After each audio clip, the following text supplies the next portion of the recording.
ఈరోజు మనం ధ్యానం చేస్తున్న అంశం ఏంటంటే మనము నింపబడాలి. చెప్పండి, ఏంటది? నింపబడాలి. నింపబడడం గురించి మనం ధ్యానం చేయబోతున్నాం. దేవుడు ఎవరిని సమృద్ధిగా నింపుతాడు?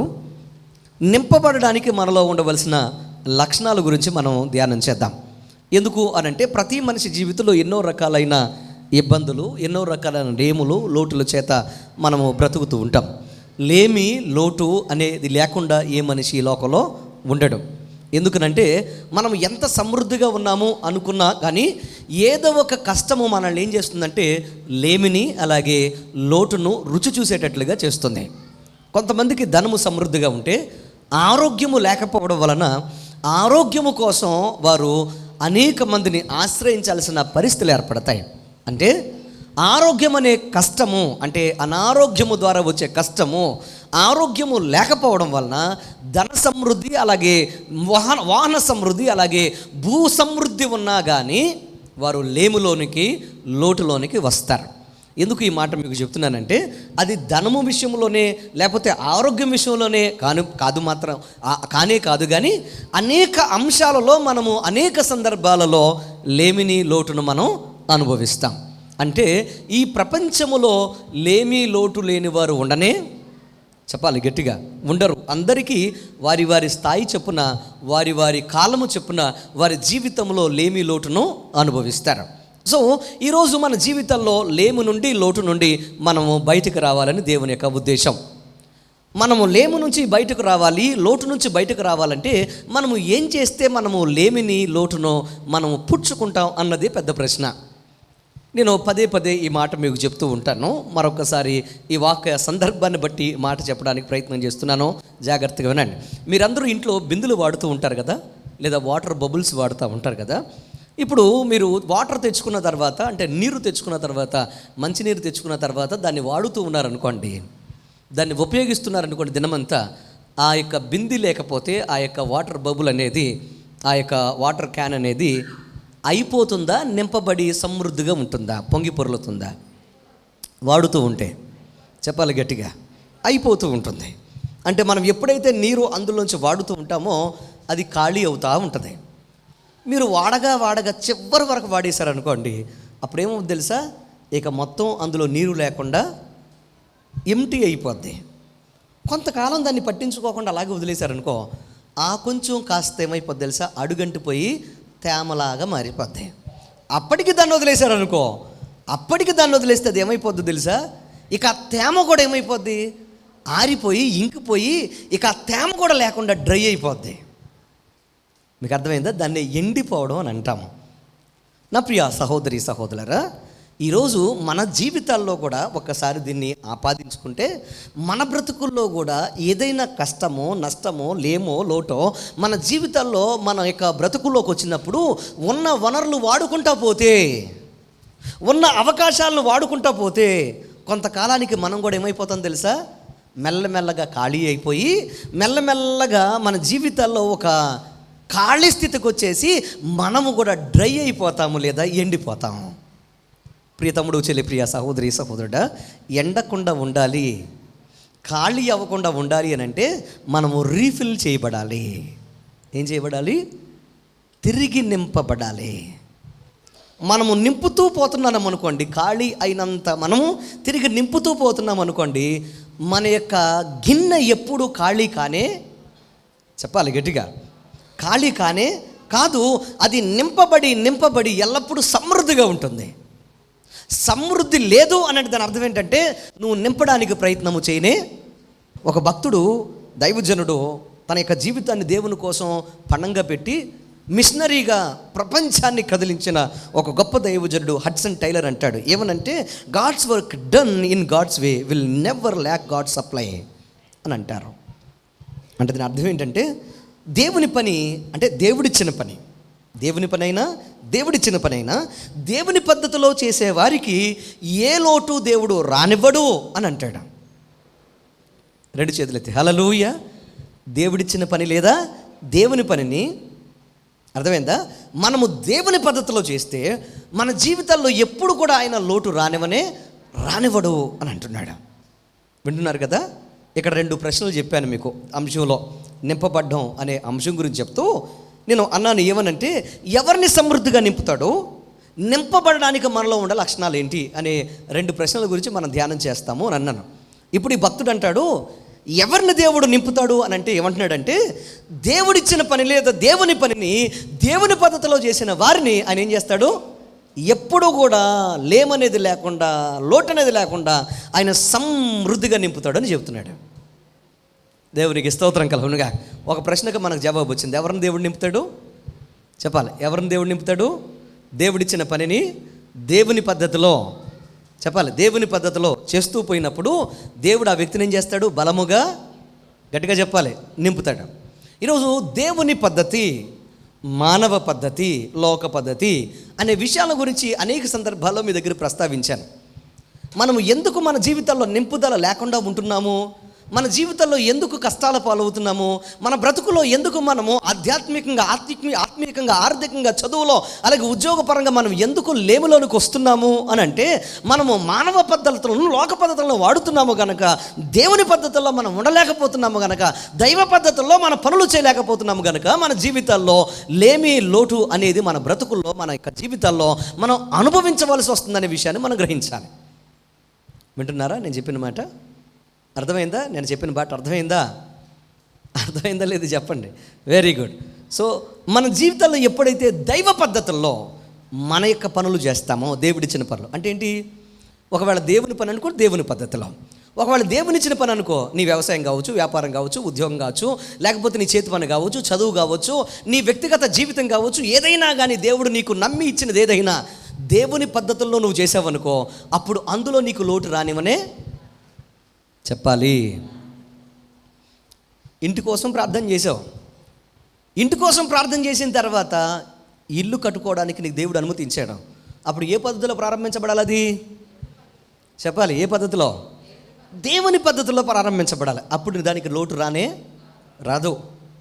ఒకవేళ దేవుడు నీకు ఉద్యోగం ఇచ్చాడు, ఆ ఉద్యోగం ఎవరి పద్ధతిలో చేయాలి? అది దేవుని పద్ధతిలో చేయాలి. అందులోకి లోక పద్ధతులు గట్టిగా చెప్పాలి, రానివ్వకూడదు.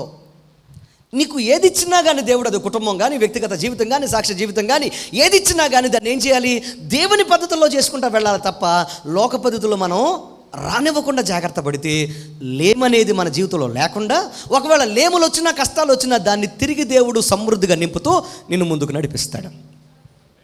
2 చేతులైతే హల్లెలూయా. సో ఈరోజు మరి మీ జీవితాల్లో ఏ పద్ధతుల్లో ముందుకు నడుస్తున్నారు, ఏ పద్ధతుల్లో ముందుకు నడుస్తున్నారు ఒక్కసారి పరీక్షించుకోవాలని మీకు మనవి చేస్తున్నాను. దేవుని పద్ధతులు పాటించిన వారు ఎల్లప్పుడూ సమృద్ధిగా ఉంటారు. వారి జీవితంలో ఎన్ని కష్టాలు వచ్చినా వాటిని ఎదుర్కొంటూ, వాటి మీద, కష్టాల మీద, కడలి మీద నడుస్తూ ముందుకు సాగుతారు. వారు ఆగిపోరు, ముందుకు సాగిపోతారు. హల్లెలూయా. 2వ ప్రశ్న, దేవుడు ఎవరిని నింపుతాడు?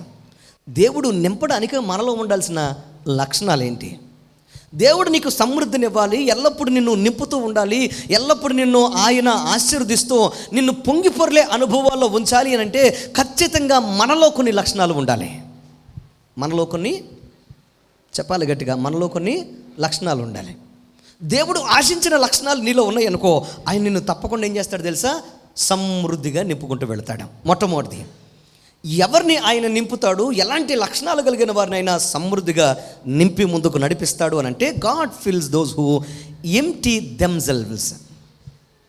God fills those who empty themselves అంటే, దేవుడు ఎవరిని నింపుతాడు అంటే, తమను తాము ఖాళీ చేసుకునే వారిని ఆయన నింపుతాడు. తమను తాము, చెప్పాలి, ఖాళీ చేసుకునే వారిని ఆయన నింపుతాడు. ఎవరైతే వారిని వారు ఎప్పటికప్పుడు ఖాళీ చేసుకుంటూ ఉంటారో వారిని ఆయన సమృద్ధిగా నింపుకుంటూ వెళతాడు. ఎలాంటి ఖాళీ అని అంటే, పరిశుద్ధ లేఖనాన్ని ఒక్కసారి మనం చూడండి. ఫిలిప్పీయులకు రాసిన పత్రిక 2వ అధ్యాయము 7వ వచనంలో అపోస్తలుడైన పౌలు గారు ఇలా మాట్లాడుతున్నాడు. ఏమని తెలుసా, మనుషుల పోలికగా పుట్టి దాసుని స్వరూపమును ధరించుకొని తన్ను తానే రిక్తునిగా చేసుకొనేనో. మనుషుల పోలికలో పుట్టి దాసుని స్వరూపమును ధరించుకొని తన్ను తానే రిక్తునిగా చేసుకొనేను. ఎవరి గురించి మాట?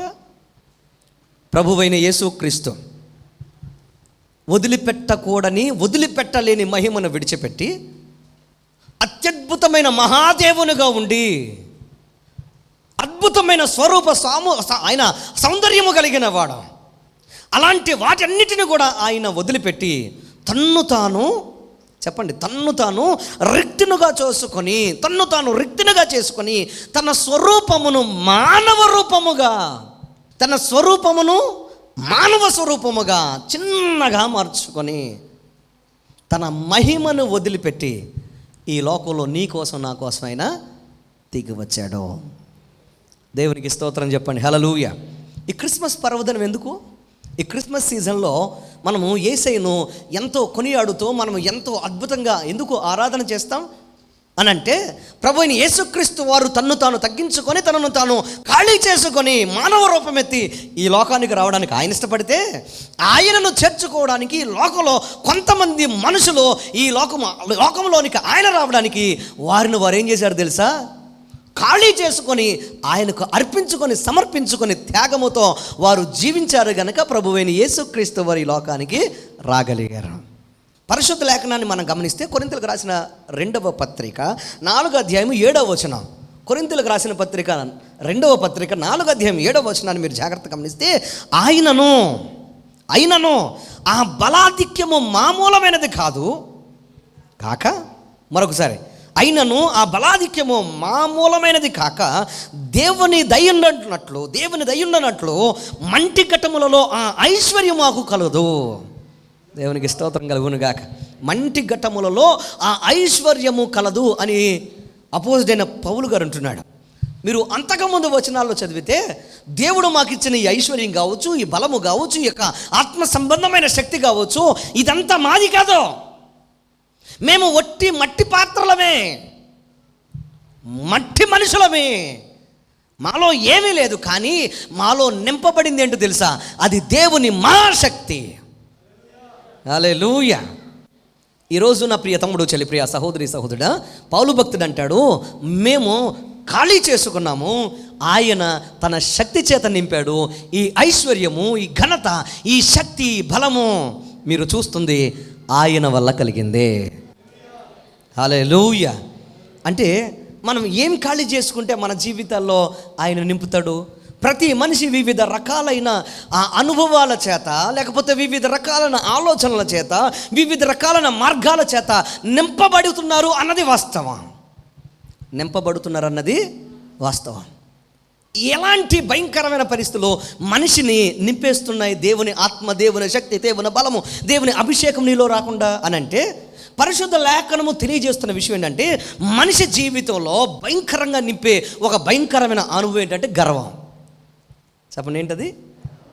గర్వం మనిషిని పరిపూర్ణంగా ఆవరించడం వలన దేవుని యొక్క ఉన్నతమైన మహిమను, దేవుని యొక్క శక్తిని వారు చూడలేక, నింపుకోలేక భయంకరమైన స్థితిలో బ్రతుకుతున్నారన్నది వాస్తవం. మనుషులు ఎంత గర్విష్ఠులుగా ఉంటారో తెలుసా? ఎంత గర్విష్ఠులుగా ఉంటారు అని అంటే, దేవుని సన్నిధి, దేవుడనే ఒక గ్రహింపు లేని గర్విష్ఠులుగా జీవిస్తున్నారన్నది వాస్తవం. ఈ రోజున ప్రియ తమ్ముడు, చెల్లి, ప్రియ సహోదరి, సహోదరుడా, నువ్వు గనక మనిషి పద్ధతుల్లో నడుస్తున్నావు అనుకో, తప్పకుండా నీ జీవితంలో కూడా ఆ గర్వం ఖచ్చితంగా నిన్ను ఆవరిస్తుందన్నది ఎట్టి పరిస్థితుల్లో నువ్వు మర్చిపోకూడని నిజం, సత్యం. ఏ రూపంలో నీ గర్వం నిన్ను పాడు చేస్తుందో ఒకసారి ఆలోచన చేయి. చాలామంది దైవ పద్ధతుల్లో ఉన్నవారికేమో వినయం వస్తే, దైవ పద్ధతుల్లో ఉన్నవారికేమో ఇదంతా దేవునిదే, దేవుడి వల్లే అంటూ ఉంటే, మానవ పద్ధతులను అనుసరించేవారు ఏమంటారు తెలుసా? ఇదంతా నా వల్లే అని హెచ్చించుకునే ఒక భయంకరమైన గర్వం మనుషుల్లోనికి వచ్చేస్తుంది. నా ప్రియ తమ్ముడు, చెల్లి, ప్రియ సహోదరి, సహోదరుడా, మరి నువ్వు నింపబడకుండా ఉండడానికి నీ గర్వం ఏమో ఒకసారి ఆలోచన చేయి. రెండవది, నువ్వు నింపబడలేకపోవడానికి గల కారణాల్లో రెండవ కారణం ఏంటంటే స్వార్థం. నువ్వు ఎలాగ ఆశిస్తావో మిగతా వారు కూడా అలాగే చెప్పాలి గట్టిగా. కొంతమంది అంటూ ఉంటారు, ఈరోజు అస్సలు వల్ల కాదండి, వరుసగా ఒక 4 రోజులు వచ్చాయి, ఈ రోజు నా వల్ల కాదండి. అలాగే ఇంకొకళ్ళు కూడా అనుకున్నారు నీ ప్రార్థన పెట్టుకున్నప్పుడు, ఈరోజు అస్సలు వల్ల కాదంటే, మా ఇంటికి ఎవరు రాలా. అలిగేది ఎవరి మీద చెప్పండి, అడిగేది ఎవరి మీద? దైవజనుల మీద, అలాగే సంఘం మీద, అలాగే చెప్పండి దేవుని మీద అలిగేస్తారు. ఎందుకు ఈ మాట మీకు చెప్తున్నానంటే, గర్వం కానీ స్వార్థం కానీ మనలోనికి వస్తే మనము కూడా అందరిలాగే ఆలోచించలేం. నా కష్టమే ఎదుటివారి కష్టమని ఆలోచించలేకపోతూ ఉంటాం. ఈ లోక సంబంధమైన చెప్పాలి, ఈ లోక సంబంధమైన ఏ విషయాలైనా దేవునికి నచ్చనివి, మన ఆశీర్వాదాలు చెడగొట్టేవి మనలో ఉంటే వాటిని ఏం చేయాలి? మనం చెప్పాలి, ఏం చేయాలి? వెంటనే తీసేయాలి. అహంకారాన్ని వదిలిపెట్టాలి, నేను అనే తత్వాన్ని వదిలిపెట్టాలి. దేవుడు ఇచ్చిన ప్రతీది కూడా దేవునిదని మనం అంగీకరించగలగాలి. దేవుడు తప్ప నా జీవితంలో మరి ఎవ్వరు లేరనే ఒక తగ్గింపు మనసులోనికి నువ్వు వచ్చి ఎప్పుడైతే నిన్ను ఖాళీ చేసుకుంటావో, అప్పుడు ఆయన శక్తి చేత, ఆయన బలము చేత, ఆయన సంపూర్ణమైన అద్భుతమైన బలమైన అభిషేకం చేత నిన్ను నింపి నిన్ను బలమైన సాక్షిగా ఆయన వాడుకుంటాడు. హల్లెలూయా. నా ప్రియ తమ్ముడు, చెల్లి, ప్రియ సహోదరి, సహోదరుడా, మరి మీ జీవితాల్లో అటువంటి అద్భుతమైన శక్తి చేత మీరు నింపబడ్డారా లేదా ఒక్కసారి ఆలోచన చేయండి. లూకాసు సువార్తను మనం గమనిస్తే, లూకాసు సువార్త 1వ అధ్యాయము 28వ వచనము అలాగే 35వ వచనాన్ని మనం గమనిస్తే అక్కడ ఒక అద్భుతమైన సంఘటన ఉంది. చూడండి, 28వ వచనం. ఆ దూత లోనికి వచ్చి ఆమెను చూచి దయాప్రాప్తురాలా నీకు శుభము, ప్రభువు నీకు తోడయున్నాడని చెప్పాను. 35వ వచనం. దూత ఆ పరిశుద్ధాత్మ నీ మీదకు వచ్చును, సర్వోన్నతుని శక్తి నిన్ను కమ్ముకొనును గనుక పుట్టబోవు శిశువు పరిశుద్ధుడై దేవుని కుమారుడు అనబడును. దేవునికి స్తోత్రం కలుగును గాక. హల్లెలూయా. ఎందుకు ఈ మాట మీకు చెప్తున్నానంటే, ఆ కాలంలో అనేక మంది దేవుని రాక కోసం ఎదురు చూస్తున్నారు. కానీ ఒక యవనస్తురాలికి అది చెప్పండి, ఆ యవనస్తురాలికి ఆ గొప్ప భాగ్యము దక్కింది. ఎందుకనంటే తన జీవితంలో ప్రభువు కోసం ఎదురు చూసే అనుభవాలు, తనను తాను ఖాళీ చేసుకున్న విధానం ఆయనకు నచ్చింది గనక. ఖాళీ చేసుకోండి. ఎవరి కోసం చెప్పండి? ఎవరి కోసం? దేవుని కోసం. దేవునికి మించి మీరు మీ జీవితంలో గనులుగా మీరు ఏమాత్రం ఎంచుకోవద్దని మీకు మనవి చేస్తున్నాను. ఏ పనైనా కానీ దేవుని పని కన్నా ఎంత మాత్రం మనకు ఎక్కువ కానీ ఆయనే ముందు, ఆయనే మనకు ముందు. ఆయన ఉంటేనే మనం ఉన్నాం, ఆయన లేకపోతే మనము లేమనే గ్రహింపు నీకు వస్తే ఆ రోజు తప్పకుండా ఆయన శక్తిని నువ్వు అనుభవిస్తావు.